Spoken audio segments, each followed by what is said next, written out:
Hello guys, nakahanap ako ng wild garlic. Dito lang pala yung maraming wild garlic guys.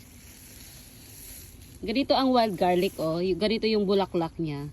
Yung amoy niya garlic na garlic talaga. Ang dami-dami pa oh, gaganda. Kasi itong dahon niya guys, pwedeng gamitin din panggisa, sabaw.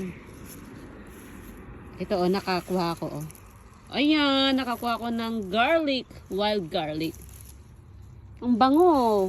Garlic na garlic talaga. Nagbanglo. Ganito pala ang wild garlic.